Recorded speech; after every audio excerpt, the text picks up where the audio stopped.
ನಮಸ್ಕಾರ, ನಾನು Gururaj, mentor trader from wealth craft learning hub. GST 2.0 ಇದೇ ಸೆಪ್ಟೆಂಬರ್ 22ರಿಂದ ಅಪ್ಲೈ ಆಗ್ತಾ ಇದೆ. GST ಮುಂಚೆ 4 ಸ್ಲ್ಯಾಬ್ ಇತ್ತು, 5, 12, 18, 28 ಹೀಗೆ. ಅದರಲ್ಲಿ 12% ಮತ್ತು 18% ಎರಡು ಸ್ಲ್ಯಾಬ್ ನ ತೆಗೆದಿದ್ದಾರೆ. ಈಗ 5 ಮತ್ತು 18% ಎರಡು ಸ್ಲ್ಯಾಬ್ ಮಾತ್ರ ಇದೆ. ಲಕ್ಸುರಿ ಗೂಡ್ಸ್ ಅಂತ 40% ಸ್ಲ್ಯಾಬ್ ಕೂಡ ಇದೆ. ಸೊ ಟೆಕ್ನಿಕಲಿ ಇದು 4 ರಿಂದ 3 ಸ್ಲ್ಯಾಬ್ ಆಗಿದೆ ಅಂತಾನೆ ಹೇಳ್ಬೋದು. GST ಕಟ್ಸ್ ಇಂದ ಕೆಲವೊಂದು ಸ್ಟಾಕ್ ಗಳ ರೆವೆನ್ಯೂ ಕೂಡ ಹೆಚ್ಚಿಗೆ ಆಗುತ್ತೆ. ಪಬ್ಲಿಕ್ ಕನ್ಸಂಪ್ಷನ್ ಜಾಸ್ತಿ ಆಗೋದ್ರಿಂದ ಇದರ ಎಫೆಕ್ಟ್ ನಿಧಾನವಾಗಿ ಗೊತ್ತಾಗುತ್ತೆ. ಬನ್ನಿ ಯಾವ ಸೆಕ್ಟರ್ ಸ್ಟಾಕ್ಸ್ ಗಳಿಗೆ GST 2.0 ಇಂಪ್ಯಾಕ್ಟ್ ಮಾಡುತ್ತೆ ಅಂತ ನೋಡೋಣ. ಮೊದಲನೇದಾಗಿ ಡೈಲಿ ಎಸೆನ್ಷಿಯಲ್ಸ್ ಅಂದ್ರೆ ದಿನ ಬಳಕೆಯ ವಸ್ತುಗಳು. ಇದರಲ್ಲಿ ಒಂದಿಷ್ಟು 18% GST ಇತ್ತು, ಹಾಗೆ 12% ಇತ್ತು. ಅದು ಈಗ 5% ಸ್ಲ್ಯಾಬ್ ಗೆ ಬಂದಿದೆ. ಇದರಿಂದ FMCG ಸೆಕ್ಟರ್ ಗಳಲ್ಲಿ ಚೇತರಿಕೆ ಕಾಣಿಸಿಕೊಳ್ಳಬಹುದು. ಪ್ರೀವಿಯಸ್ ಕ್ವಾರ್ಟರ್ ರಿಸಲ್ಟ್ಸ್ ಅಷ್ಟು ಚೆನ್ನಾಗಿರಲಿಲ್ಲ ಈ ಕಂಪನಿಗಳದ್ದು, ಹಾಗೆ ಡಿಮ್ಯಾಂಡ್ ಕೂಡ ಇರಲಿಲ್ಲ. 2 ವರ್ಷದಿಂದ ಇದು ನಡೀತಾನೆ ಇತ್ತು. GST ಕಟ್ಸ್ ಇಂದ ರೂರಲ್ ಡಿಮ್ಯಾಂಡ್ ಇಂಪ್ರೂವ್ಮೆಂಟ್ ಆಗಬಹುದು ನಿಧಾನವಾಗಿ. ಈ FMCG ಸೆಕ್ಟರ್ ಅಲ್ಲಿ ಮೇಜರ್ ಪ್ಲೇಯರ್ ಅಂದ್ರೆ ಅದು ಹಿಂದೂಸ್ತಾನ್ ಯೂನಿಲಿವರ್, ಕೋಲ್ಗೇಟ್ ಹಾಗೆ ITC. ITC ಇದು ಡೈವರ್ಸಿಫೈಡ್ ಬಿಸಿನೆಸ್ ಇದೆ. ITC ಗೆ 36% ರೆವೆನ್ಯೂ FMCG ಸೆಕ್ಟರ್ ಇಂದ ಬರುತ್ತೆ, 10% ಪೇಪರ್ ಬೋರ್ಡ್ ಮತ್ತು ಪೇಪರ್ ಪ್ಯಾಕೇಜ್ ಇಂದ ಬರುತ್ತೆ. ಹಾಗೆ ಹ್ಯಾಟ್ಸನ್ ಅಗ್ರೋ, ಪರಾಗ್ ಮಿಲ್ಕ್, ಡಿಕಾಜಿ ಫುಡ್ಸ್ ಈ ಎಲ್ಲಾ ಸ್ಟಾಕ್ಸ್ ಗಳು FMCG ಸೆಕ್ಟರ್ ಅಲ್ಲಿ ಬರೋದ್ರಿಂದ GST 2.0 ಈ ಸ್ಟಾಕ್ ಗಳ ಮೇಲೆ ಪರಿಣಾಮ ಬೀಳಬಹುದು. ಎರಡನೇದಾಗಿ ಹೆಲ್ತ್ ಕೇರ್ ಸೆಕ್ಟರ್.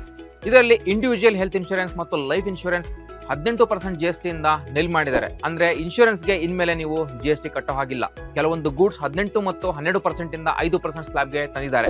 ಇದರ benefits HDFC life insurance, SBI life insurance, Apollo hospital ಹಾಗೆ ಮ್ಯಾಕ್ಸ್ ಹೆಲ್ತ್ ಕೇರ್ ಕಂಪನಿಗಳಿಗೆ ಆಗುತ್ತೆ. ಈ ಕಂಪನಿಗಳು ಲಾರ್ಜ್ ಮತ್ತು ಮಿಡ್ ಕ್ಯಾಪ್ ಕಂಪನಿಗಳು. GST 2.0 ಇಂದ ಈ ಕಂಪನಿಗಳಿಗೆ ಒಂದು ಬೆನಿಫಿಟ್ಸ್ ಆಗಬಹುದು. ಮೂರನೇದಾಗಿ agriculture.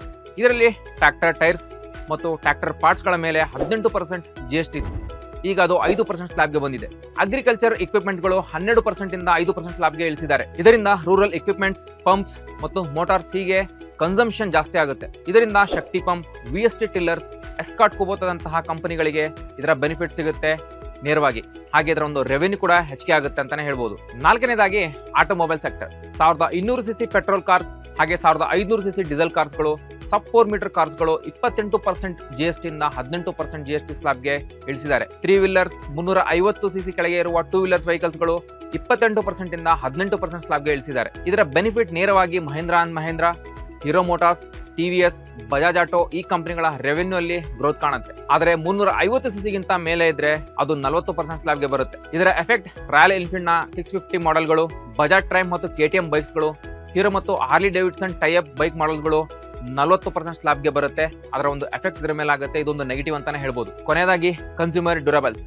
AC, TV, washing machine ಇವೆಲ್ಲ 28% GST ಇಂದ 18% ಸ್ಲ್ಯಾಬ್ಗೆ ಇಳಿಸಿದ್ದಾರೆ. ಸಮ್ಮರ್ ಸೀಸನ್ ಅಲ್ಲಿ AC ಗಳ ಒಂದು ಸೇಲ್ ತುಂಬಾ ಜೋರಾಗಿ ನಡೆಯುತ್ತೆ. So GST 2.0 benefits Voltas, blue star, amber ಕಂಪನಿಗಳಿಗೆ ನೇರವಾಗಿ ಸಿಗುತ್ತೆ ಅಂತಾನೆ ಹೇಳ್ಬೋದು. ಹಾಗೆ ಸಿಮೆಂಟ್ ಸ್ಟಾಕ್, ಟೈರ್ ಸ್ಟಾಕ್ಸ್ ಗಳಿಗೆ ಹೀಗೆ ಸುಮಾರು ಕಂಪನಿಗಳಿಗೆ GST 2.0 ಇಂಪ್ಯಾಕ್ಟ್ ಮಾಡುತ್ತೆ. ಕಂಪನಿಯ ರೆವೆನ್ಯೂ ಗ್ರೋತ್ ಇನ್ಕ್ರೀಸ್ ಆಗೋದಕ್ಕೆ ಕಾರಣ ಆಗುತ್ತೆ. ನನ್ನ ಮೇಲೆ ಇಟ್ಕೊಳ್ಳಿ, ಇದೆಲ್ಲ ಸಡನ್ ಆಗಿ ಆಗುವಂತದ್ದಲ್ಲ, ಇದಕ್ಕೆ ಟೈಮ್ ಬೇಕು. 2017 ಜುಲೈಯಲ್ಲಿ GST ಇಂಟ್ರೊಡ್ಯೂಸ್ ಆಯಿತು. ಆಲ್ಮೋಸ್ಟ್ 8 ವರ್ಷ ಆದ್ಮೇಲೆ ಬದಲಾವಣೆ ಮಾಡಿದ್ದಾರೆ. ಈ ಬದಲಾವಣೆ ಕೂಡ ಬೇಕಿತ್ತು.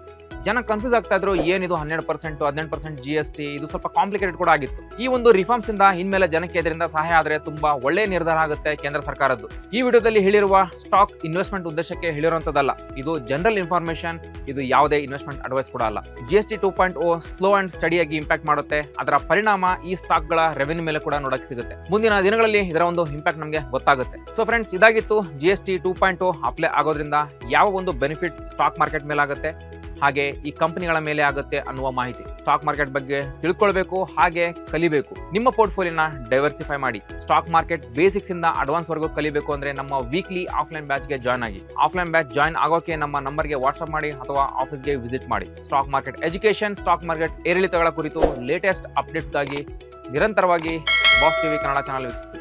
ನಾನು ನಿಮಗೆ ಸಿಗ್ತೀನಿ ಮುಂದಿನ ವಿಡಿಯೋದಲ್ಲಿ. Thank you. ಲೇಟೆಸ್ಟ್ ಹಾಗೂ ಇಂಟ್ರೆಸ್ಟಿಂಗ್ ಸುದ್ದಿಗಳಿಗಾಗಿ ಬಾಸ್ ಟಿವಿ ಕನ್ನಡ ಚಾನೆಲ್ನ ಸಬ್ಸ್ಕ್ರೈಬ್ ಮಾಡಿ. ಹಾಗೆಯೇ ಬೆಲ್ ಐಕಾನ್ ಪ್ರೆಸ್ ಮಾಡಿ. ಇದರ ಜೊತೆಗೆ ಫೇಸ್ಬುಕ್, ಇನ್ಸ್ಟಾಗ್ರಾಮ್, ಎಕ್ಸ್ ನಲ್ಲೂ ಮಿಸ್ ಮಾಡದೆ ಫಾಲೋ ಮಾಡಿ.